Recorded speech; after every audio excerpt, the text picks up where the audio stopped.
하나님 말씀 봅니다. 하나님의 말씀은 출애굽기 19장 3절로 6절, 우리가 잘 아는 말씀입니다.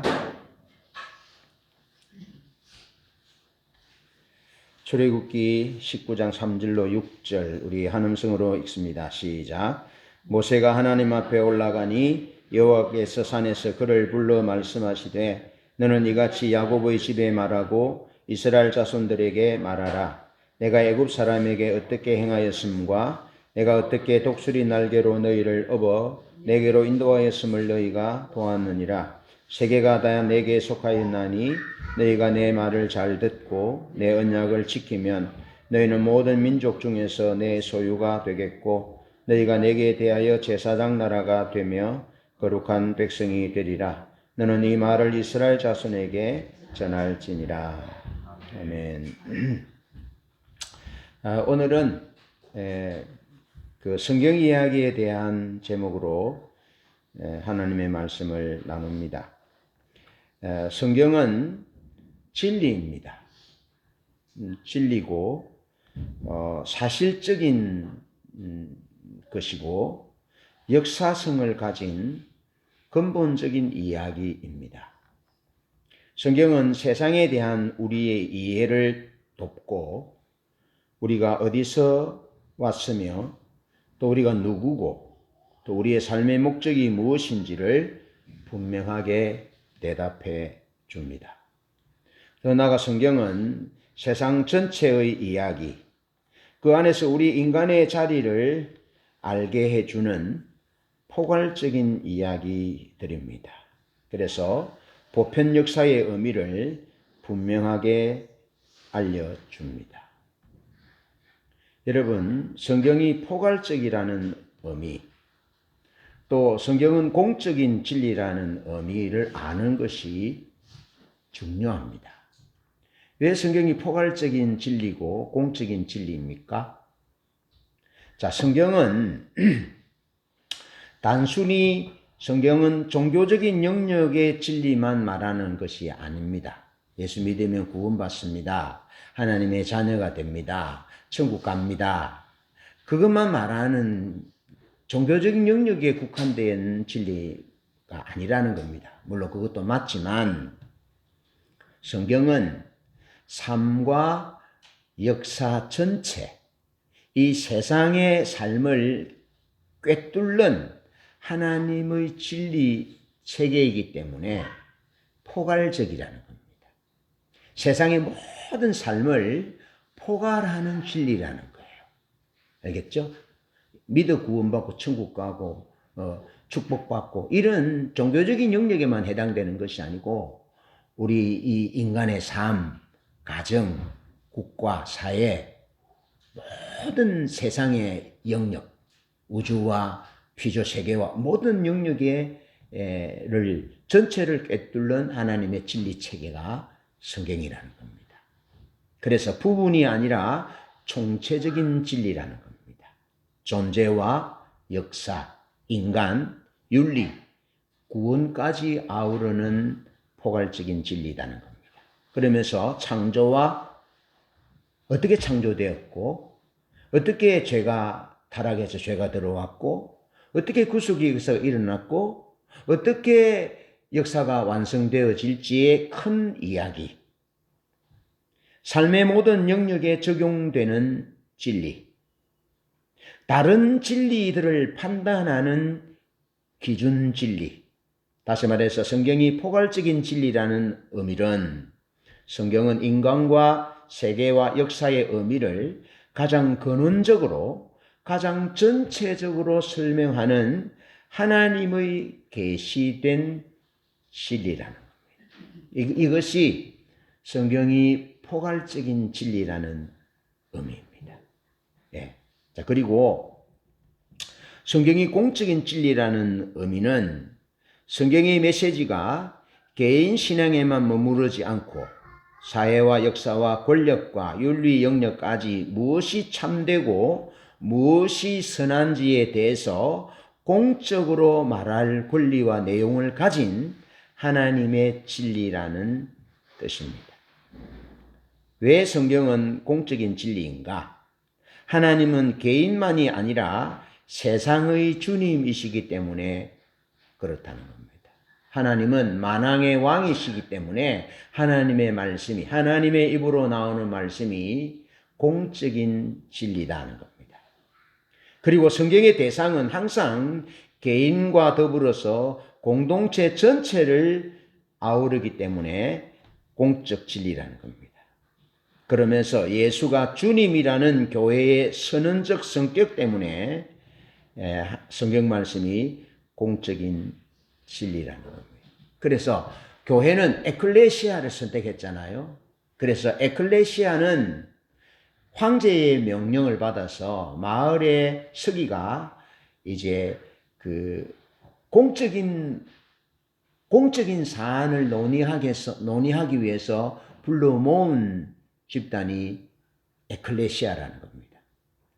그런데 사적인 단체는 사적인 종교 집단으로서 개인적이고 내세적인 구원을 제공하는 단체, 그건 사적인 단체인데 헤라노스와 티아소스라고 구분한다 했잖아요. 그런데 교회는 단순한 사적인 종교, 개인의 구원, 그것이 아니라 교회는 그 황제가 서기관이 공적인 문제를 소집하기 위해서 소집된 그런 그 기관인 에클레시아가 소집한 소집자가 황제도 아니고 서기도 아니고 하나님이시다는 것을 의미하는 단어가 에클레시아, 교회라는 겁니다. 그래서 하나님의 말씀이 공적인 진리고 하나님이 말씀하시는 이 내용들이 실제로 우리의 마을과 우리 사회와 우리 국가와 내 개인의 공적으로 논의되어야 할 사안이라는 거죠. 그런 의미에서 하나님의 말씀은 공적인 진리이다 하는 겁니다. 자, 그러면 우리가 성경을 잘 아는 것이 중요하죠. 예, 성경을 잘 알아야 하고, 그래서 우리가 지난 주간까지 성경의 구속의 포괄적인 성격에 대해서 공부를 했습니다.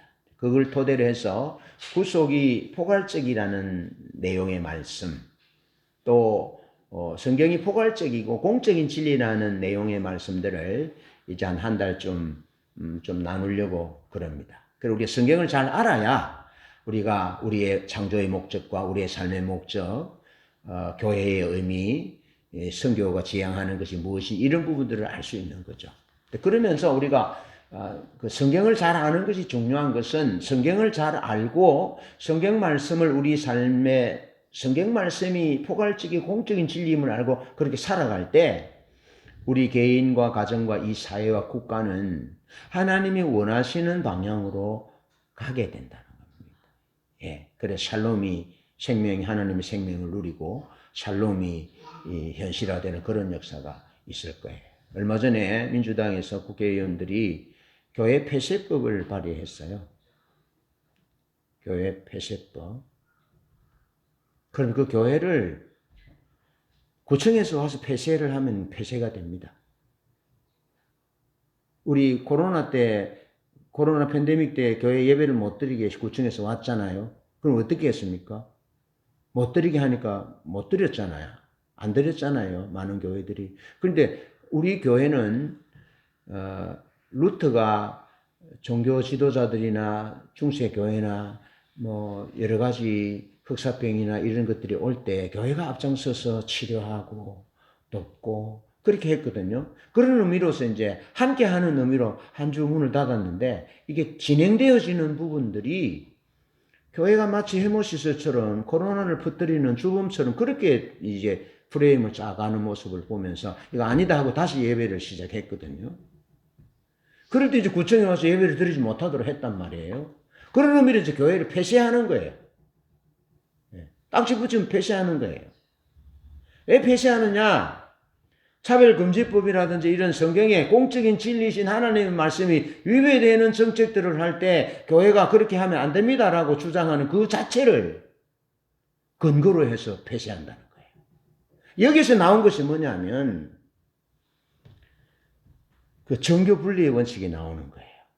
여러분 정교 분리를 어떻게 생각합니까? 정교 분리가 어떤 내용이라고 생각합니까? 첫째, 교회가 정치에 관여해서는 안 된다는 것. 두 번째는 정치가 교회에 관여해서는 안 된다는 것. 어떻게 알고 있습니까? 1번으로 알고 있어요? 2번으로 알고 있습니까? 1번으로 알고 있거든요. 많은 사람들이.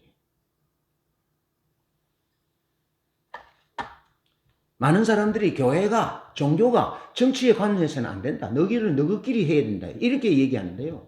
그건 잘못 알고 있습니다.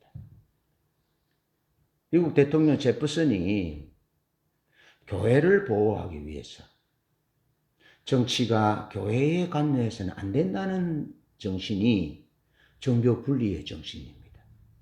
자, 성경으로 돌아가 봅시다. 여로보암이 수많은 왕들이 잘못된 길을 갈 때 누가 그 길이 잘못됐다고 얘기합니까? 선지자들이 얘기했습니다. 그러면 제퍼슨이 얘기하는 종교 분리의 원칙이 정치가 교회에 관여하여 교회를 핍박하고 어렵게 하고 너희들이 이렇게 하면 안 된다 저렇게 하면 안 된다라는 길이 성경적인지, 아니면 종교가, 선지자가, 왕들이 하나님의 길에서 벗어나고 정치가, 국가가, 민족이 개인을 잘못되게 하나님의 길에서 공적인 진리, 포괄적인 진리에서 벗어나게 하는 것이 잘못됐다라고 지정하는 것이 성경적인지, 거꾸로 가고 있다는 거예요. 그래서 그리스도인이 정치에 참여하면 안 된다. 교회가 정치에 참여하면 안 된다. 그거는 성경적이지 않아요. 왜 성경적이지 않습니까? 성경은 포괄적인 진리고 공적인 진리이기 때문에 세상의 모든 정치와 모든 나라와 모든 사회 모든 개인은 그 기준점이 하나님의 말씀이에요. 하나님의 말씀이 공적인 진리고 보편적인 진리고 포괄적인 진리이기 때문에 거기 그 규제를 받아야 돼요. 예. 분명히 그대로 가야 돼요. 근데 거기서 벗어난 것에 대해서는 누가 얘기해야 됩니까? 교회가 얘기해야 되지요. 교회가. 그리스도인이 국회의원들이 그 얘기를 해야죠. 그래서 노예 제도의 부당성을 윌리엄 윌버포스가 일생을 바쳐서 얘기해서 영국에서 의회에서 그게 통과되잖아요. 그래서 여러분 우리가 성경을 정확하게 알아야 되고, 성경을 정확하게 아는 데 이거 성경은 진리가 포괄적이며 보편적이고 공적인 진리라는 것을 딱 알아야 돼요. 그래야 이 포괄적인 모든 영역과 보편적인 역사 그리고 공적인 이 영역들에서 사적인 영역, 구원받아 천국 가는 이 사적인 영역이 아니고 공적인 영역의 기준이기 때문에 하나님의 사람들이, 교회가, 목회자들이 하나님의 공적인 진리 또 포괄적인 진리, 보편적인 진리에서 벗어난 정책들을 세우는 것에 대해서 얘기해야 된다는 거예요. 폭력적인 방법으로 하는 것은 그건 주님의 방법이 아니지만 얘기하고 그것들을 관철시키기 위해서 마음을 하나로 묶고 하는 이런 부분들에 대한 얘기들을, 인식들을 가져야 된다는 거예요. 그래서 우리가 성경을 아는 것이 중요하다. 그래서 성경 얘기를 이제 제목으로 해서 얘기하는데, 첫 번째 성경 얘기에서 오늘 본문에서는 하나님이 이스라엘의 시작이심을 말씀합니다. 하나님이 시작이다. 내가 애굽 사람에게 어떻게 행하였음을 너희가 알았다. 보았지 않느냐. 구원에 대한 이야기를 하죠. 애굽의 그 압제하에 자유도 없고 소유도 인정하지 않고 이런 정치적이고 여러 경제적이고 사회적이고 이런 모든 부분에서 억압된 상태에서 하나님이 해방시키잖아요. 자유케 하잖아요. 그러면서 이제 세계가 다 내게 속했다. 그러면서 하나님이 이 모든 천지 만물의 창조주이심을, 또 하나님이 보편 역사를, 모든 나라의 역사를, 보편적인 역사를 하나님이 원하시는 대로 이끌고 계심을 이제 보여주고 있는 거예요. 알겠죠? 하나님은 이스라엘에만 해당되는 것이 아니고 우리 선한목자교회 또 4개만 왕이 아니라, 주인이 아니라 하나님은 애굽에 애굽의 왕도 되시고 바로의 왕도 되시고 미국의 왕도 되시고 유럽과 아시아와 아프리카와 다른 종교를 가진 나라와 국가와 대륙에도 하나님이 왕이 되신다는 겁니다. 하나님이 시작이 되신다는 거예요. 아시겠죠? 예. 그래서 그 기준으로 모든 진화론이라든지 몇억 년 전에 공룡이 이런 부분들에 대한 얘기들을 우리가 판단할 수 있는 거예요. 예. 그렇게 하나님은 세계가 다 나로 인해서 출발되었다.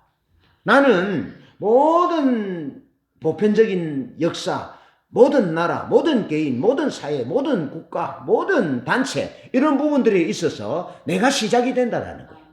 그래, 내가 시작이 되니까 내 기준과 내 말씀대로 행해야 된다라는 것을 선포하고 있다는 겁니다. 예. 그래서 하나님이 이스라엘의 시작이다. 하나님이 나의 시작이다. 하나님이 우리 교회의 시작이고 하나님이 우리 가정 가문의 시작이고 대한민국과 이 지구촌의 시작이 하나님 그분이라는 겁니다. 그러니까 하나님 알파와 오메가니까 완성도 하나님 그분이 완성하실 것이라는 겁니다. 그래서 역사는 그분이 주인이시라는 거예요. 그런 공적인 선포를 하나님께서 하고 계신다는 거예요. 공적으로 선포하신다는 겁니다. 그러면서 이스라엘 백성들의 삶의 의미를 선언하는데 4절, 5절 상반절에서 그렇게 말하잖아요. 세계가 다 하나님께 속했다. 하나님이 창조주다. 골로새서 1장에서 하나님이 예수님이 하신 일을 선포하시면서 예수님이 창조하셨고 모든 만물을 창조하셨고 모든 만물이 예수님을 위해서 창조되었고 그렇게 말씀하잖아요. 모든 것의 시작은 하나님이시라는 거예요. 이게 하나님을 떠나서는 삶이 의미를 찾을 수도 없고 삶의 목적도 벗어나는 것이고 그런 것이죠. 하나님이 시작이다. 이걸 이스라엘 백성들에게 오늘 우리에게 출발점으로 삼으라는 거예요. 하나님이 시작이다. 하나님이 마지막이다. 하나님이 주인이시다 하는 겁니다. 그러면서 이스라엘의 구속은 하나님의 행위에 근거한다는 겁니다. 예. 하나님은 오늘도 우리를 구속하기 위해서 일하시고 우리를 구속하기 위해서 하나님은 자기 자신을 희생하시는 분이라는 거죠. 그래서 이스라엘은 4절, 5절의 토대, 세계가 하나님께 속했고 하나님이 창조주이시고 하나님이 구속주이시라는 이 토대 위에서 삶이 시작되었음을 아는 것이 중요하다는 겁니다. 그러면서 개인과 이 토대 위에서 개인과 공적인 차원, 공적인 영역, 국가의 삶까지도 빚어지기 때문에 이끌어서 가기 때문에 기독교의 진리인 성경은 공적인 진리라는 겁니다. 공적인 진리. 그래서 한 사람의 인격은 하나님의 말씀에 의해서 조형되고 형성된다는 겁니다. 하나님의 말씀에 의해서. 그런데 하나님의 말씀이 아닌 하나님의 말씀을 모르고 다른 얘기와 다른 세계관과 다른 가치관에 의해서 살아가면 그 가치관과 그 세계관에 의해서 그 인격이 삶이 조형되고 형성되는 겁니다. 그래서 극단적인 공산주의가 되기도 하고 좌파 성향을 가진 목회자가 되기도 하고 운동가가 되기도 하고 국회의원이 되기도 하지만 하나님의 말씀으로 포괄적이고 보편적이고 공적인 진리이신 하나님의 말씀으로 그 인격이 조형되면 하나님이 구속을 위해서 일하신 것처럼 자기를 희생하신 것처럼 국회의원이든지 대통령이든지 장관이든지 교사든지 집에서 아이들을 돌보는 부인이든지 주부든지 막 사회에 나가 일하는 남편이든지 그 하나님의 구속의 행위를 위해서 그 인격이 조형된 인격이 그 형성된 성품이 그런 삶을 살게 되어 있다는 겁니다. 그러니까 이 두 인격이 살아가는 만들어내는 가정과 그 사회와 국가는 그 모습이 완전히 다르게 되어 있다는 겁니다. 그 역사적으로 드러났잖아요. 북한의 예를 보십시오. 중국의 예를 보십시오. 예? 수많은 그 우상을 섬기는 나라들을 보십시오. 지금 이란 사태도 마찬가지잖아요. 여성들이 히잡을 쓰고 여성들의 권익과 인권이 무시당하는 그런 세상 가운데 살아가잖아요. 신이라는 이름으로. 신정국가라는 이름으로 그렇게 되어서 가고 있거든요. 그래서 이 공적인 개인의 삶뿐 아니라 공적인 차원과 국가의 삶까지도 하나님이 공적인 진리와 보편적이고 포괄적인 진리이신 하나님의 말씀에 의해서 빚어져야 된다는 거죠. 네, 그것을 우리가 기도해야 되고 그 기도가 선지자적인 기도고 그 기도하고 그렇게 살아가는 것이 선교적인 교회고 선교적인 삶이라는 거예요. 구속을 빼놓으면 안 된다는 겁니다. 구속이 성경은 구속사적 관점으로 기록됐잖아요. 하나님은 구속하시는 분이다. 자기를 희생하여 구속하시는 분이고 자기를 내어줘서 하나님의 백성들이 이 세상이 하나님의 생명을 누리기를 원하는데 그 일을 위해서 하나님이 수고하시는 분이라는 이 구속사적 관점을 우리가 갖는 것이 중요하다는 거예요. 아버지든지 엄마든지 목사든지 일반 성도님들이든지 뭐 세상에 살아가는 모든 사람들은 이런 공적인 진리, 포괄적이고 보편적인 진리 토대 위에 서서 조형되고 빚어져야 된다는 겁니다. 예. 그런데 이제 교회를 폐쇄하려고 합니다. 망하는 길입니다, 이건. 정말 망하는 길입니다.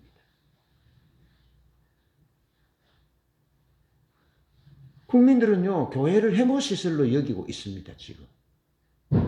그러니까 정교분리의 원칙을 얘기할 때는 교회가 정치에 관여하면 안 된다라고 이해하고 그거는 완전히 다른 방향으로 가는 거 잘못된 거다라는 거죠. 정치에 관심을 가지셔야 됩니다. 그래야 정확하게 기도할 수 있고 아이들을 지도할 수 있고 영국의 어느 은행에는 뭐 직원들이 뭐 몇천 명이라네요. 근데 이름표가 있대요. 이름표를 거는데 오늘은 마이클이라고 출근한대요. 출근 도장 찍는데요. 그럼 남자 마이클. 내일은 제인, 여자 제인. 그럼 내일은 여자로 찍으면 여자가 되는 거예요. 그런 세상입니다. 지금 차별금지법이 그렇게 발의됩니다. 이해되시죠? 젠더라는 이름으로, 트랜스젠더 이름으로 바뀐다는 겁니다. 기분에 따라서. 내가 내 기분에 따라서 성향이 결정되어지는 거예요. 이게 무슨 공적 진리에 완전히 위배되는 거죠. 포괄적인 진리, 보편적인 진리에 완전히 위배되는 거예요. 이런 세상으로 만들고 이런 세상이 되어져 가고 있다는 겁니다. 왜? 성경에 의해서 그들의 인격과 삶이 조형되고 형성되지 않았기 때문에.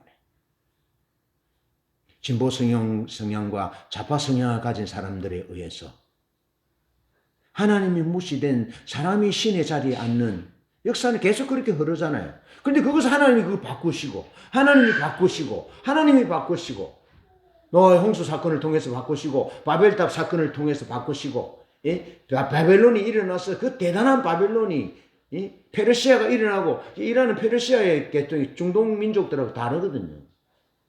그런데 잠깐 반짝반짝하다 없어졌어요. 이스라엘을 멸망시킨 바벨론은 70년간 끝납니다. 그런데 연약한 나라 이스라엘은 하나님의 목적이 거기 담겨져 있고 하나님의 언약이 담겨져 있기 때문에 2000년이 지나도 나라가 다시 회복되잖아요. 그것은 하나님이 보편 역사의 주인이시라는 거예요. 하나님은 보편 역사를 포괄적인 진리와 보편적인 진리와 공적인 진리로 다스리시기 때문에 하나님이 시작과 끝이시기 때문에 반드시 하나님이 목적대로 이끄시는 대로 역사가 결론 날 것이에요. 예. 그 과정 가운데 어떻게 하나님의 말씀으로 무장된 사람들이 그렇게 조형된 인격, 형성된 성품을 가지고 살아가느냐 그렇지 않느냐에 따라서 우리 개인과 우리 가정과 가문과 이 사회는 행불행이 결정된다고요. 자, 이런 시작은 하나님의 사랑이 이스라엘 백성에게 부어졌다는 의미입니다. 그러니까 하나님이 고리타분해가지고 이렇게 살아야 돼. 하나님의 말씀이 공적 진리대로, 포괄적인 진리대로 그렇게 살아가라고 그냥 하실 일이 없어서 그렇게 말씀하시는 것이 아니고 그 말은 하나님의 사랑이 거기 부어졌다라는 거예요. 제가 아내가 한 2박 3일 어디 갔을 때 내가 뭘 하나 한 게 있거든요. 세탁실에 가면 보일러실에서, 처음에는 난 몰랐어요. 보일러실에서 보일러 밑에서 내려오는 줄도 몰랐고, 세탁기 물을 이렇게 탈수하는 과정에서 호수에서 호수가 깨져가지고, 호수를 좁으니까 거기 가다가 호수를 밟아가지고 호수가 금이 깨져서 물이 새서 자꾸 거기 걸려가지고 닦고 이렇게 짜고 하더라고요. 그래서 이제 아내가 어디 가고 난 사이에 좀 심심하잖아요. 심심하기도 하고, 뭐, 사람이 집에 없으면 뭐 밥도 제대로 안 먹고 뭐 먹는 것이 제일 쉬운 것이 뭡니까? 라면이잖아요. 그 라면이 거기 있거든요. 그 들어가서 이제 라면 가져가서 먹고 그러다 보니까 마음에 이거 이제 고쳐 줘야 되겠다 싶어서 그거를 이제 그 부분만 탁 잘라가지고 이제 안에 뭐 바늘 넣고 그럼 실리콘을 쏘고 하려면 이렇게 고민하다가 막내가 통으로 그냥 갈면 안 돼요 이러더라고. 그래서 그 쭉 따라가 보니까 이게 보일러 밑에서 연결돼 가지고 보일러에서 이렇게 나오는 물이에요. 그래 그거 싹 해가지고 싹 갈아줬거든요. 갈아줬는데 어떻게 했냐면은 이 그냥 호수는 밟으면 또 깨질 수 있으니까 그 사람이 다닐 수 있는 부분에는 그 밖에 PVC 관을 하나 딱 입혀가지고 그리고 또 저쪽에도 이렇게 관을 또 다 입혀가지고 그래 딱 만들어가지고 실리콘을 딱 싸고 만들었거든요. 내가 봐도 좀 괜찮더라고. 그런데 우리 김윤자는 뭐 갔다 오더니 대단하게 잘했다고 막 반대서 하면 좋아할 줄 알았는데 뭐 시큰둥하더라고요. 내가 얘기하고자 하는 건 뭐냐면 그 별거 아닌데 내가 그게 자꾸 들여다보는 거예요. 실리콘은 잘 써졌는지 실리콘은 좀 단단하게 굳었는지 어디 뭐 괜찮은지 이걸 자꾸 보는 거예요. 그러면서 내 마음에 하나님의 마음이 들어온 거예요. 이게 뭐라고 이거 했다고 자꾸 들여다보고 마음을 쏟는데 하나님이 천지 만물을 지으시고 하나님이 천지 만물을 지으신 다음에 하나님이 모든 영역에서 포괄적이고 보편적인 영역에서 하나님이 공적인 진리로 말씀하셔서 우리가 제대로 행복하게 시작과 끝이 행복하게 그렇게 살아갈 수 있도록 하나님 계속 관심 갖고 계속 사랑을 쏟는다는 것이 이게 들어왔다는 거죠. 포괄적이고 보편적이고 공적인 진리를 받았다는 이 의미는 거기로부터 하나님으로부터 시작됐다는 의미는 개인이든지 가정이든지 국가든지 그 의미는 하나님의 사랑이 관심이 거기에 쏟아졌다라는 거예요. 부어졌다라는 거예요. 그러니까 의미가 있다라는 거예요. 그러니까 그것이 하나님의 소유요 하나님 예수님 짤이라는 거예요. 그만큼 귀하다는 거예요. 예. 여러분 얼마나 귀한지 몰라요. 이 세상 사람들이 한 사람 한 사람이 얼마나 소중한지 몰라요. 하나님의 관점에서는 보면 그런 의미예요. 이스라엘의 창조와 이스라엘의 구속은 이스라엘이 특별한 장점이 아니라 하나님이 너희를 사랑하신 것에 있다라는 거예요. 하나님의 사랑이 초점이라는 거예요. 사람들은 아유 하나님이 뭐 하실 일이 없어 이것도 이거 해라 저거 해라 이거 하지 마라 저거 하지 마라 뭐 이렇게 접근하는데 그렇지 않다라는 거예요.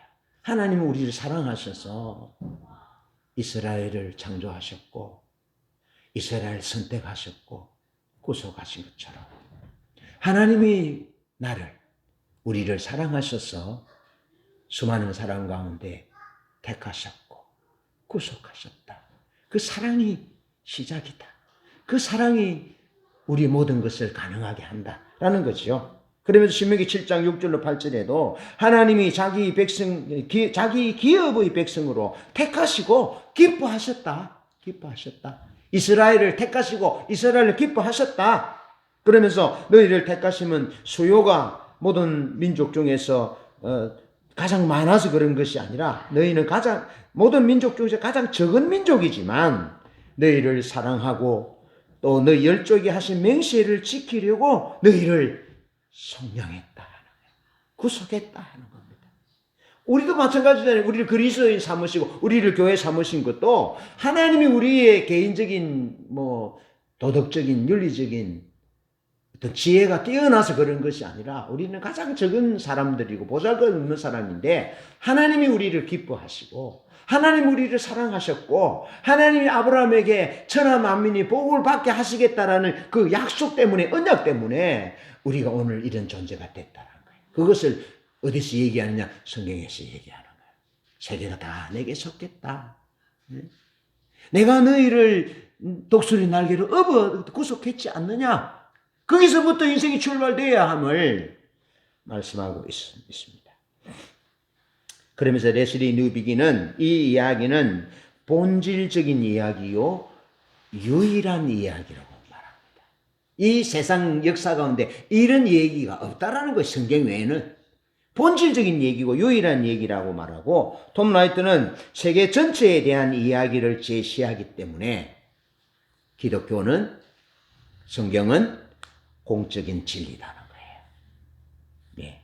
오늘 본문은 이 사실을 웅장하게 선포합니다. 이 토대 위에 설 것을 말씀합니다. 너희의 시작은, 대한민국의 시작은, 세계의 시작은, 그리고 완성은 하나님이시다. 하나님의 사랑이시다는 거예요. 할렐루야. 자, 그렇게 성경 얘기는 그것을 우리에게 말해주고 있고, 두 번째, 하나님이 성경을 통해서 하나님은 기준을 제시하신다. 기준. 그래서 성경은 포괄적인 진리다. 그리고 성경은 우리의 보편적인 역사의 기준을 제시하기 때문에 보편적이다는 거예요. 자, 19장 5절 하반절에 보면 하나님은 보편적이고 공적인 진리 위에 설 것을 말씀하시는데 여호와가 하나님이시다라는 거예요. 여호와가 하나님. 예수가 주님이시라고 하는, 그래서 시작된 것이 에클레시아 교회잖아요. 그러니까 하나님이 친히 말씀한 여호와가 하나님이시다라는 거예요. 신명기 7장에서 말씀하고 있는 겁니다. 이 하나님은 신실하시고 사랑이 많으신 하나님이시다라는 거예요. 하나님이 친히 그렇게 말씀하시는 거예요. 여호와 내가 하나님이고 나는 신실하고 나는 사랑이 많은 하나님이다라고 말하는 거예요. 그런데 하나님이 왜 어디에 무엇에 사랑이 많고 무엇에 신실하고 무엇에 하나님이시다라는 거예요. 그것은 우리를 사랑하는 것에 하나님이시다라는 거예요. 그리고 우리의 삶을 이 보편적인 진리, 공적인 진리, 포괄적인 진리의 토대 위에서 살아가도록 하시는 그 하나님이시라는 거예요. 그래서 그 하나님이 포괄적인 진리를 우리에게 주시는 그분이 내 말을 잘 듣고 내 언약을 지키라, 그렇게 명령하는 거예요. 그리하면 천대까지 인애를 베푼다. 그러니까 하나님의 진리인 이 진리를 포괄적으로 우리 삶의 모든 영역에 적용하면, 또 공적인 진리로 이렇게 받들고 모든 삶의 기준점으로 그렇게 살아가면 천대까지 은혜를 받는다는 거예요. 그리고 하나님의 소유가 된다는 거예요. 제사장 나라가 되고 거룩한 백성이 된다는 거예요. 예. 길을 제시한다는 거예요. 어둠의 세력들을 이겨 물리친다라는 거예요. 예. 그리고 우리는 하나님의 소유로 하나님의 생명책에 우리 이름이 기록되어서 영원한 생명을 하나님 앞에서 누리게 된다는 거예요. 하나님이 우리를 거쳐 삼고 하나님이 우리의 아버지 되시고 우리는 하나님의 자녀가 되어서 영원한 삶을 누린다는 겁니다. 그것을 구약의 의미는 천대까지 복을 받는다라는 의미고, 예, 천년왕국이라는 의미로 말씀하고 있고, 영원히 복을 받는다라고 생명책에 기록된다라고 얘기하는 거예요. 그래서 하나님의 말씀이 포괄적인 진리를 우리 삶에, 우리 모든 영역의 기준점을 삼고 살아가면 하나님이 복을 주겠다라고 하시는 거예요. 자, 창조와 구속의 목적은, 하나님이 이스라엘을 창조하시고 구속하신 목적이 무엇인가요? 그것은 하나님을 예배하는 자리로 초청하는 거예요. 하나님께로 업어서 인도했다라고 오늘 본문은 말씀하잖아요. 그런 것처럼 하나님이 오늘 우리를 창조하시고 구속하신 목적은 구속하신 하나님과의 친밀한 관계를 위한 것입니다. 친밀한 관계. 이 친밀한 관계는 이 관계를 위해서 잘못된 주인으로부터 이동을 요구하는 거예요. 그래서 이 하나님이 구약의 이스라엘을 애굽에서 출애굽시키실 때 왜 출애굽시키는 그 핵심이 잘못된 주인 바로의 압제로부터, 알겠죠? 잘못된 주인을 섬기는 태양신과 개구리신과 수많은 우상들로부터, 송아리신, 그런 신으로부터 하나님이 참된 신이신 하나님, 인자와 긍휼이 많고 신실하시고 사랑이 많으신 천대까지 은혜를 베푸시고 그 삶의 기준을 공적인 진리, 포괄적이고 보편적인 진리를 주셔서 그대로 살아가면 하나님이 복을 주시는 분, 그 참 하나님께로 이동되도록 하셨다는 겁니다. 그것이 우리를 창조하시고 우리를 구속하신 목적이라는 겁니다. 예. 그리고 오늘 우리는 하나님과의 친밀한 관계 가운데로 들어가야 되고 하나님이 아닌 다른 헛된 주인으로부터 영향받고 있는 것들로부터 이동되어져야 한다. 정리되어져야 한다. 그래서 광야의 삶이 무엇입니까? 그 이동이 완전히 일어나지 않으니까 하나님이 계속해서 광야 40년 동안 그 이동, 주인이 잘못된 주인으로부터 참된 주인으로 이동하라고, 포괄적이고 보편적이고 공적인 진리를 가지신 그분에게로 이동되도록 계속해서 훈련하는 거죠. 광야에서. 그런데 이 훈련을 거부한 사람은 광야의 이슬로 사라졌고 쓰러졌고, 이 참된 이동의 하나님의 훈련을 따라서 참된 이동이 일어났던 사람들은 가나안 땅으로 들어가게 되고, 참된 이동이 일어난 사람들은 구속자이신 하나님 그분의 역사의 동력자가 되어서 사람을 살리고 구원하고 사회와 국가와 역사를 새롭게 하는 그런 일에 쓰임을 받은 거죠. 그리고 그 후대도 그렇게 복을 받게 된 거죠. 다윗이 대표적인 예잖아요. 친밀한 관계와 참된 이동의 핵심은 하나님의 말씀을 잘 듣는 것입니다. 그래서 너희가 내 말을 잘 듣고 내 언약을 지키면 내 열국 중에서 내 소유가 되겠고 제사장 나라가 되고 거룩한 백성이 될 것이다. 너는 이 말을 이스라엘 자손에게 고할지니라. 그렇게 하나님이 모세를 통해서 말씀하시거든요. 잘 듣는 것이에요. 잘 들어야 친밀한 관계가 가능하고 잘못된 주인으로부터 참된 주인으로 이동이 되는 거예요. 자녀들도 마찬가지죠.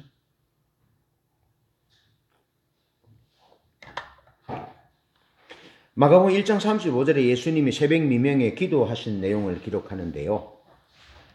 예수님이 왜 새벽에 한적한 곳에 하셨느냐? 예수님 하나님이신데. 예수님은 뭐 요구가 그렇게 많았겠어요? 예수님은 하나님과의 친밀한 사랑의 교제를 위해서 새벽에 기도하셨다. 그런데 예수님이 새벽에 기도하실 상황을 보면 얼마나 그 전날 저녁 저물 때까지 병든 자, 귀신 들린 자, 얼마나 많은 사람들이 몰려왔는지 모릅니다. 그 주님께서 늦게까지 다 그들을 돌보고 고치고 쫓아내고 난 다음에 그 다음날 새벽에 일어날 수 없는 상황입니다. 그런데도 주님이 새벽에 하나님과의 친밀한 사랑의 교제를 위해서, 하나님의 말씀을 듣기 위해서, 그래야 그 다음날 사역이 가능하잖아요. 왜? 예수님은 나는 내 뜻대로 행하지 않고 아버지의 뜻대로 행한다 했잖아요. 아버지의 뜻을 알아야 그렇게 하잖아요. 그 일을 위해서 하나님 앞에 머물렀다 하는 거예요. 그것이 예수님이 기도하신 내용이에요. 자, 오늘 본문에 읽지는 않았지만 8절에 보면 7절에 모세가 내려와서 백성의 장로들을 불러서 여호와께서 자기에게 명령하신 그 모든 말씀을 그들 앞에서 진술하니 백성이 일제히 응답하여 이르되 여호와께서 명령하신 대로 우리가 다 행하리이다. 행하리이다. 백성들이 그렇게 말했어요. 다 행하겠습니다. 그랬어요. 그런데 그렇게 고백했던 이스라엘 백성들은 금송아지를 만들어 우상 숭배하는 자들이 되었고, 모세는 하나님의 마음으로 하나님이 다 이스라엘 백성들을 죽이고 너를 통해서 새로운 민족을 만들겠다 할 때 모세는 하나님의 마음으로 가득하여 막아서잖아요.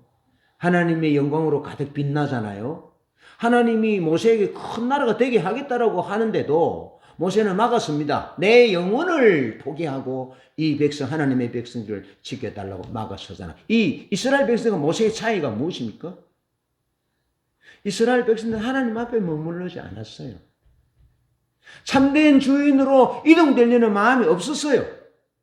그래서 잘못된 주인으로부터 이동해 주신 그 하나님을 바라보지 않았고, 여전히 잘못된 주인의 통치받았던 그곳에서의 신이 한 종류였던 금송아지를 섬기고 예배했던 거예요. 그런데 모세는 하나님을 예배하고 하나님을 기다리고 하나님을 듣습니다. 그리고 하나님이 모세에게 내려가라 하시고, 그리고 내가 저들을 죽이고 너를 통해 큰 민족을 이루겠다라고 할 때 모세는 하나님의 의중과 의도를 알아서 하나님 안 됩니다.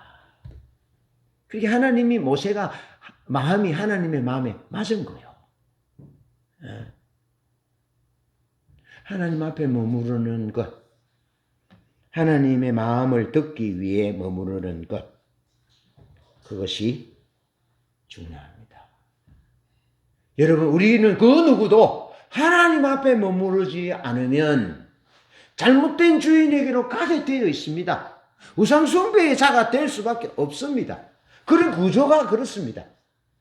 그래서 하나님 앞에 머물러야 한다는 겁니다. 그래 그분의 음성을 들어야 한다는 겁니다. 자, 하나님의 말씀을 듣지 않으면 다른 이야기에 의해서 삶이 빚어지는 거예요. 왜? 하나님의 말씀은 포괄적이며 보편적이고 공적인 진리이기 때문에 개인뿐 아니라 가정과 사회와 국가와 모든 하나님의 피조 세계를 그 시작과 또 의미와 삶의 목적을, 존재의 목적을 분명하게 하는 기준이 되는 말씀이기 때문에 그 말씀대로 살지 않으면 다른 것의 이야기에 따라서 빚어진다는 거예요. 대표적인 얘기가 홀로코스트 얘기거든요. 홀로코스트. 제가 그 홀로코스트 기념 박물관에 가 보니까요, 그 이스라엘의 가슴 아픈 역사가 기록되어 있고, 그 600만 명의 사람들을 죽이게 했던 장본인은 그 아돌프 아이만이 거기 있고요, 히틀러도 있고요, 루트도 거기 사진이 쫙 걸려 있어요. 잊지 않는다라는 거예요. 그러면서 600만 명을 이제 인종청소라는 명목으로 죽이거든요. 이제 나치 독일이 그렇게 죽이잖아요. 나치 독일은 기독교 국가입니다. 나치 독일이 600만 명의 인종청소를 할 때 근거로 잡았던 것이 마르틴 루터의 그 논문입니다. 알겠죠? 근데 보세요. 마르틴 루터가 종교개혁자라 할지라도 그가 비협조적인 유대인들에게 좋지 못한 감정을 가지고 있었던 거예요. 그래서 좋지 못한 감정을 인종청소라는 프레임에 씌워서 죽일 수 있는 이론적인 근거를 제시한 거예요. 누구에게? 히틀러에게. 그리고 600만 명이 죽었어요. 무슨 얘기냐 하면 성경이 포괄적이고 보편적이고 공적인 진리인데 그 진리를 따라서 그 인간과 세계의 역사의 의미를 가장 근원적으로 전체적으로 설명하는 포괄적인 진리인데 무엇이 참되고 무엇이 선한지에 대해서 하나님이 공적으로 딱 말씀하고 있다 이 말이죠. 그런데 하나님은 그 선하고 그 참되고 선한 일인 사람을 살리기 위해서 자기를 내어주는 분인데 그 종교개혁자 루터가 제시하는 비협조적인 유대인에게 죽여야 되겠다, 골탕 먹여야 되겠다, 복수해야 되겠다, 뭐 이런 잘못된 의도잖아요. 공적인 진리에서 벗어난 얘기잖아요. 그리고 그런 얘기 프레임을 씌워서 히틀러에게 던져주니까 히틀러도 희생양이 필요했겠죠.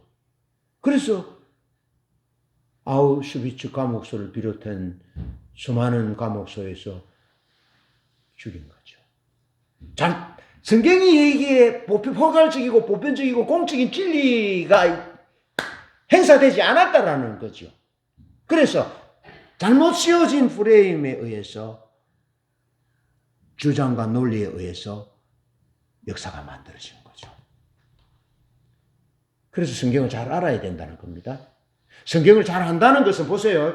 하나님의 말씀, 믿음은 들으면서 나고, 믿음은 들으면서 난다라는 말은 귀로 들어서 생기는 것이 아니고, 이 들려진 말씀을 실제로 살아낼 때 그것이 들음으로 믿음이 생긴다는 거예요. 예수님 시대 당시 요한복음 5장에 바리새인들이 성경은 박사들이었잖아요. 그래, 믿음은 들으면서 난다라는 의미는 귀로 듣는 것을 말하는 것이 아니고 마음으로 들어서 살아내는 것을 듣는다라고 말하는 거예요. 삶이 잘못된 주인에서 참된 주인으로 옮겨진 그 삶을 듣는다라고 말하는 거예요. 안 들은 거죠, 그러니까. 하나님의 말씀을 들어야 합니다. 그 듣는다는 의미를 기억하시고요. 그 말씀에 따라서 우리의 인격과 삶이 조형되어지고 형성되고 만들어져야 돼요. 자, 지금 보세요. 트럼프 대통령이 국가주의, 국가 우선, 자기 나라 우선주의. 그 지금 뭐 하려고 하고 있습니까? 덴마크 영인 그린란드를 뺏으려고 합니다. 그렇게 유럽이 연대합니다. 막으려고. 싸움하면은 미국한테 안 됩니다. 무기가 없어요. 안 됩니다.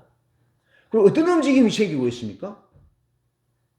유럽 정상들이 어디에 지금 손을 내밀고 있습니까? 시진핑에게 손을 내밉니다. 뭐 하려고? 경제적인 연대를 하려고. 잘 보셔야 합니다.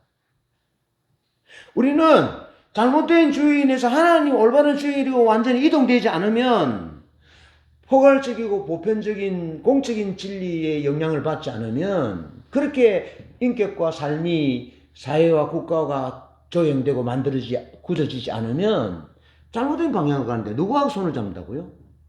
공산주의와 손을 잡는다고요. 그래, 유럽 정상들은, 유럽은 어떤 나라입니까? 하나님을 섬겼던, 복음이 선포되었던 그 나라들이거든요. 그 나라들이 누구와 손을 잡습니까? 사탄하고 손을 잡는 겁니다. 극단적인 얘기를 하자면. 여러분, 손을 잡을 사람이 있고 손을 잡아서는 안 되는 사람이 있습니다. 그런데 국가주의가 나가는 방향이 그런. 저는 크리스천이잖아요. 취임식 때 마귀들과 싸울지라 죄악 벗은 행자여, 옛날 찬양 388장 찬양이 나왔습니다. 그게 포괄적이고 보편적이고 공적인 진리에 영향받는 사람입니까? 그 말씀에 따라서 그 인격이, 삶이 조형된 사람입니까? 그렇지 않습니다. 잘못된 사람입니다. 세상은 트씨를 깡패라고 그럽니다. 물론 공도 있겠지만 추구하는 방향은 주님의 방향에서 벗어났습니다. 왜 하나님이 저 나라에 은혜를 주었습니까? 지금까지 약 100년 동안 3차 대전 이런 정전들이 없었던 것은 그 억제의 기능들을 했죠. 경찰 국가로서. 성경은 왜 경제적인 부분에서, 정치적인 부분에서 성경은 뭐라고 얘기하고 있습니까? 네가 고일이 되라는 거죠. 네가 고일이 되라. 네가 돈 있는 너가, 건강한 너가 돈 없는 가족의 재산을 사주고, 그 혼자 된 여인도 사주고, 그렇게 해서 건강한 사회, 억울한 일이 없는 사회, 평화롭고 정의로운 사회가 되도록 그렇게 해라 하는 것이 성경의 정신이잖아요. 그럼 미국이 돈이 많으면 자기 호주머니 다른 사람 관세 받아가지고 자기 백성들이 주려고 그러거든요. 완전히 성경에서 벗어난 얘기입니다. 그것을 우리에게 가져와 보라는 거예요. 우리에게 소유를 나누어서, 시간을 나누어서, 마음을 나누어서 그렇게 구속하기 위해서 자기를 비하하고 희생한 주님의 마음을 그 공적인 진리와 포괄적이고 보편적인 진리를 따라 우리가 삶이 만들어지면 얼마나 우리가 가는 곳에 아름다운 일이 일어나겠냐라는 거예요. 그런 얘기를 하고 있습니다. 교회가 얼마나 이런 하나님의 포괄적이고 공적인 진리대로 교회가 살지 못하고 이기적이고 이 유럽 정상들이 공산주의에 손을 잡는 것이 오늘날 이 땅의 목회자들이 그렇게 손을 잡잖아요. 목회자들과 교회만 정신을 차려서 하나님의 진리, 포괄적이고 보편적이고 공적인 진리 안에 살고 그렇게 하면 어떻게 교회를 차별금지법이라든지 교회 폐쇄법을 발휘할 수 있겠냐라는 거죠. 교회가 지금 그런 위치에 있다라는 거예요, 우리가. 예? 이름만 교회인데, 에클레시아인데, 실제적으로 교회의 삶은 그렇지 않다라는 거예요. 사적인 영역에서 자기 교회 중심으로, 나 중심으로 그렇게 다 타락됐다라는 거예요. 그걸 보셔야 돼요. 그것을 보기 위해서는 하나님 말씀을 듣고 성경을 열심히 공부하고 성경을 들어야 한다. 말씀대로 살아야 한다. 그게 듣는 의미예요. 그래야 말씀이 실제 내 삶에 경험되어져서 하나님의 진리를 경험된 진리로 하나님이 내게 남잖아요. 경험되어지잖아요. 그걸 요구하고 있습니다. 성경 말씀은 개인과 사회와 국가의 모든 영역에서 기준이 됩니다. 그래서 성경은 모든 것을 포괄하는 틀, 전체를 아우르는 관점을 제공하기 때문에 성경은 포괄적인 진리라는 겁니다. 따라서 우리 모든 인간은, 우리 모두는 그 말씀을 들어야 한다. 모든 것을 정확하게 보고 정확하게 판단하기 위해서는 하나님의 포괄적인 진리, 하나님의 말씀을 들어야 하고 그 관점에 안경을 끼고 세상과 모든 삶을 바라보아야 한다는 겁니다. 아이들의 삶도 바라보아야 하는 겁니다. 제가요, 우리 아이가요, 우리 막내가 찬양 콘티를 짜서 찬양하잖아요. 그럼 내가 이래라 저래라 하지 않습니다. 나는 내 성향이 뭘 하나 부탁하면 위임하는, 잘해도 못해도 위임하는 스타일이거든요. 예, 그래서 같이 가는 것을 좋아해요. 내가 하면 더 잘하지만 내가 하지 않고 같이 더불어서 하는 스타일인데, 막내가 이제 찬양을 인도할 때 내가 이래라 저래라 하지 않습니다. 그래 딱 보면 제가 하나님을 찾는지 제가 예배자의 삶을 사는지 알아요. 진단이 돼요. 뭐냐면 예배 콘티를 짜고 예배를 인도할 때 보면 예배가 내가 준비하고 기도하면서 준비한 예배와 자기가 준비한 콘티가 딱 맞아요. 예. 그러면 내가 생각하기에 이놈이 하나님과의 관계 가운데 친밀하게 하고 그렇게 살구나 그렇게 돼 있고, 전혀 다른 방향으로 나가면 내가 무슨 얘기를 해준 줄 아세요? 콘티가 이랬냐 저랬냐 하지 않고 요즘 하나님 좀 찾아야 되겠던데, 하나님 좀 가까이 해야 되겠던데, 그런 얘기만 해줍니다. 그건 무슨 의미인지 압니다. 예. 모든 것을 정확하게 보고 판단하기 위해서는 하나님의 말씀이 기준이기 때문에, 포괄적인 진리이기 때문에 들어야 한다는 거예요. 예. 듣기 위해서 예수님처럼 하나님 앞에 머물러야 한다. 마지막입니다. 성경 이야기 마지막은 하나님의 목적에 헌신할 것을 명령합니다. 예. 왜 예수 믿는지, 예수 믿는 것이 무엇인지 그것을 말씀해요. 선교적인 삶은 하나님의 목적에 헌신하는 것입니다. 하나님의 목적은 성경에 기록되어 있습니다. 성경에 예수님이 하나님이 어떻게 행하셨는지 구속의 행위들을 보면 그것이 우리의 삶의 목적이 되게 되어 있습니다. 그리고 예수님은 요한복음 4장 34절에 아버지의 뜻을 행하며 그 일을 온전히 이루는 것이 자신의 양식이라고 했고요. 빌립보서 2장 5절 11절에는 죽기까지 복종하심으로 하나님의 뜻을 이루셨어요. 요한복음 5장의 바리새인들은 하나님의 목적보다 자신들의 목적, 자신들의 영광, 자신들의 이름과 이름이 나는 것이 것이 목적이 있기 때문에 영적인 소경이 되었어요. 그 결과 성령을 해방했고 하나님을 대적했고 하나님이 보내신 메시아를 박해하는데 앞장섰습니다.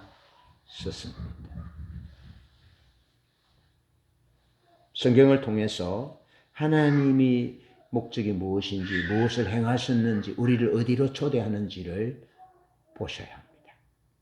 하나님의 목적은 하나님이 사랑하시는 세상을 섬기는 것입니다. 세상을 섬기는 것입니다. 누구라도 좋습니다. 그래서 사람에게 거리감이 있고 사람에게 선입관이 있고 사람하고 같이 가는 것이 부담스럽고 좋지 않다라는 사람은 문제가 있습니다. 왜? 하나님은 사람을 사랑하셔서 세상에 오셨거든요. 하나님은 거룩하신 분인데 우리는 더러운 존재고 하나님은 영원하신 분인데 우리 유한하신 존재입니다. 그런데도 주님은 사람을 사랑하셨어요. 유대인들이 구원의 범주 밖에 있다는 여인들, 가난한 자들과 같이 하셨고 죄인들과 함께 하셨어요. 그래 그것 때문에 예수님이 얼마나 많은 고충을 당했는지 모릅니다. 고초를. 사람을 좋아하십시오. 오지랖이 좀 넓으셔야 합니다. 그 예수님을 닮는 법입니다. 가까이 하고 사랑하고. 아니, 가까이 하고 사랑해야 저 사람 필요가 뭔지 보이지. 저 사람 뭐가 필요한지. 어제는 환하게 좋더니 오늘 근심이 있는데 무슨 때문에 그런지 물어보고 접근하는 거죠. 엘리베이터 탔는데도 얘기하기 좀 곤란하잖아요. 그래서 훈련하셔야 돼요. 자꾸 얘기하고.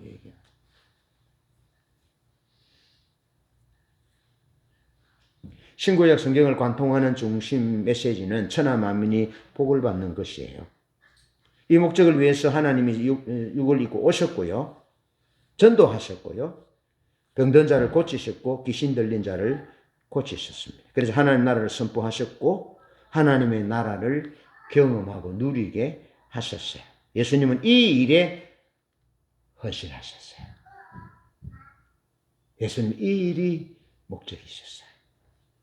그래서 마가복음 1장 해질 때까지 병자와 귀신 들린 자를 고쳤고 새벽에 기도하셨으며 사람들을 제자로 세우셨고 전도하기에 힘쓰셨어요. 그러면서 내가 이 일을 위해서 왔다라고 말씀하셨어요. 예수님은 이 일을 위해서 오셨고 이 일을 위해서 힘썼고 이 일을 위해서 죽으셨어요. 하나님의 목적을 위해서. 그런데 하나님의 목적은 포괄적이고 공적인 진리이신 하나님의 말씀에 나와 있어요. 하나님 그렇게 사셨어요. 친히 고엘이 되셔서 그렇게 사셨어요. 그 삶을 위해서 하나님이 교회를 세우셨고 우리를 부르셨어요. 그것이 하나님의 사랑이에요. 우리가 예수를 믿는다는 말은 말씀의 결론인데요. 성경 이야기가 유일한 참된 이야기임을 믿는 것을 의미합니다. 다른 이야기는 없습니다. 다른 종교와 다른 이야기들을 판단하는 기초가 되는 것이죠. 그것을 믿는 것입니다. 그렇다면 그 기초대로 출발되고 그 기초대로 살아야 되는 거죠. 우리가. 내가. 그리고 성경 이야기가 삶 전체를 해석하는 근거와 규범임을 믿는 겁니다. 포괄적이라는 거예요. 내 구원, 내 집, 우리 집, 내 새끼 그거로만 적용하는 것이 아니고 모든 내 이웃, 직장 동료, 내 책에 내 있는 사람, 이 사회, 이 국가, 지구촌이 하나님의 규범대로 살기를 기도하는 그런 나라가 되기를 소망하는 그것이 예수 믿는다는 의미예요. 세 번째로 예수 믿는다는 의미는 말은 성경 이야기와 역사 전체에 대한 참된 이야기, 공적인 진리임을 믿고 그 모든 사회와 국가가 하나님의 공적인 진리를 토대로 해서 통치받고 살아가는 그래서 사회가 건강하고 정의롭고 평화롭고 화평한 사회가 되도록 기도하고 힘쓰는 것이 예수 믿는 거예요. 무겁죠? 숙제를 또 받지요. 하나님의 사랑이 십자가와 부활로 보편 역사 가운데서 증명되었음을 믿는 것이고요. 그 이야기를 확신하고 그 이야기를 따라 살아가는 것이 예수 믿는 것입니다. 그렇게 살아가면 영원한 하나님의 생명과 살롬이 우리 가운데 넘치게 될 것입니다. 성경 이야기를 따라서 살아가는, 성경 이야기가 만들어내는 그런 멋진 주인공들이 되시기를 주님의 이름으로 축복합니다. 찬양합니다.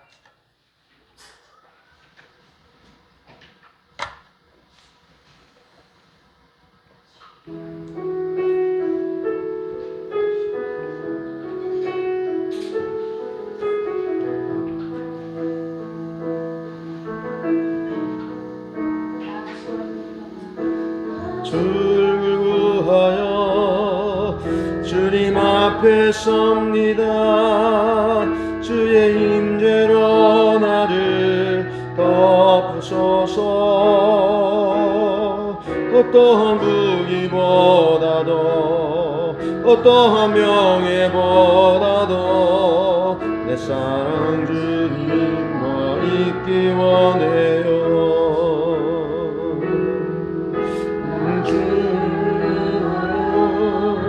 주님 앞에 섭니다. 주의 성품을 내게 보이소서.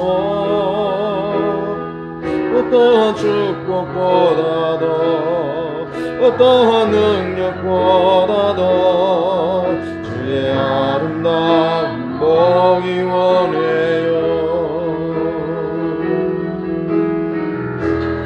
나와 함께 영원히 나와 함께 주님 나와 함께 영원히 나와 함께 하리라. 영원히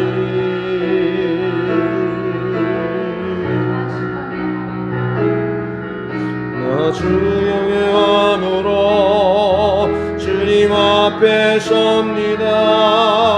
주의 영광을 내게 보이소서. 이적보다도 어떠한 성공보다도 주님의 영광을 보기 원해요. 나 주의 마음으로 주님 앞에 섭니다. 주의 의지를 내게 알리소서.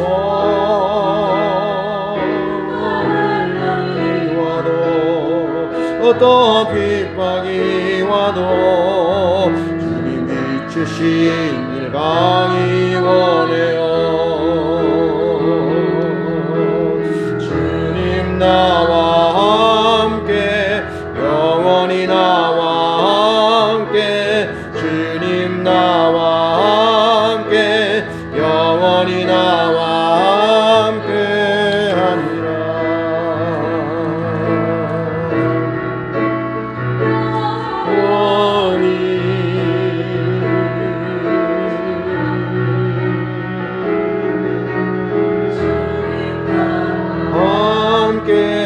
영원히 나와 함께 주님 나와 함께 영원히 나와 함께 하리라.